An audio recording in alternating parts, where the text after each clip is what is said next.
14 მარტს რეგიონულ მედიასთან შეხვედრისას პრემიერ-მინისტრმა ქვეყანაში მედიკამენტების გაიაფებაზე ისაუბრა. მან განაცხადა, რომ ფარმაცევტულ ბაზარზე ფასების დაწევა ახალი მოთამაშის შემოყვანის გზით მოხდება. მე უკვე მოლაპარაკებები მქონდა ცნობილ ბიზნესმენთან, ჩემი ნაცნობი ძველი და შესაძლებელია, რომ აი ყველაზე ფართო მოხმარების სამლები რაც არსებობს, აი მათზე მოვახერხოთ ყველაზე არა, მაგრამ ძირითადად დასახელება, რამდენიმე დასახელებაზე მოვახერხოთ მკვეთრად ფასების დაწევა, რაც კიდევ უფრო გაუევლებს მოსახლეობას მიხედოს საკუთარ ჯანმრთელობას. ფარმაციის პროფესორი და სააფთიაქო ქსელჰეკატის მფლობელი ვლადიმერ მახარაძე ამბობს, რომ ეს ფარმაცევტულ ბაზარზე მცირე მეწარმეთა განაზღვრებას გამოიწვევს. მახარაძე განმარტავს, რომ ახალი მოთამაშე ფასების დროებით შემცირებას მოახერხებს, ბაზარზე კი უხარისხო წამალი შემოვა, რადგან ევროპიდან მედიკამენტების იმპორტი არსებულზე დაბალ ფასად შეუძლებელია. ფასების დაწევა ხდება ძირითადად დაბალ ხარისხიანი წამლების შემოტანის ხარჯზე.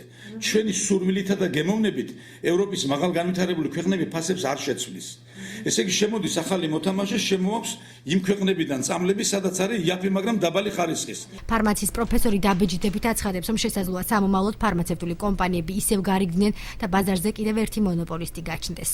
2011 წლის 6 თებერვალს, როცა ფარმატებამ ჩემს მეზობლად გახსნა აფთიაქი, ეს იყო რევოლუციური ცვლილებების ტოლფასი აკატესტვა სხვა ბათუმის ყველა აფთიაქისათვის. ანუ ბათუმის დამოუკიდებელი აფთიაქები გადარჩა ბეწვზე. როცა მოისპოვა საშუალო და დაბალი სიმძლავრის აფთიაქები და დარჩება, ეხლა არის ბაზარზე 4 დიდი მოთამაშე და გვეყოლება 5 დიდი მოთამაშე.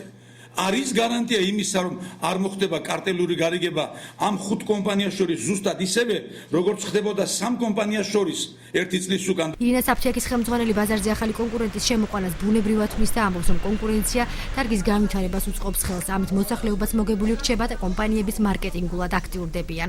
რაც მეტი შემომტანი იქნება, მით უფრო იქნება ჯანსაღი კონკურენცია. კონკურენცია იქნება და ფასები უფრო დარეგულირდება. ამეთ მარკეტინგი ბაზარი უნდა იყოს კონკურენტუნარიანი. საიას ბათუმის ფილიალის ხელმძღვანელი გია ქარციევაძე პრემიერის განცხადებას იმის შესახებ, რომ ფარმაცევტულ ბაზარზე მეგობრის შემოყვანა ფასების დარეგულირების მხრივ გამოსავალია საგანგაშო დართვის, თუმცა არც სავარაუდო საფრთხეებს გამორიცხავს.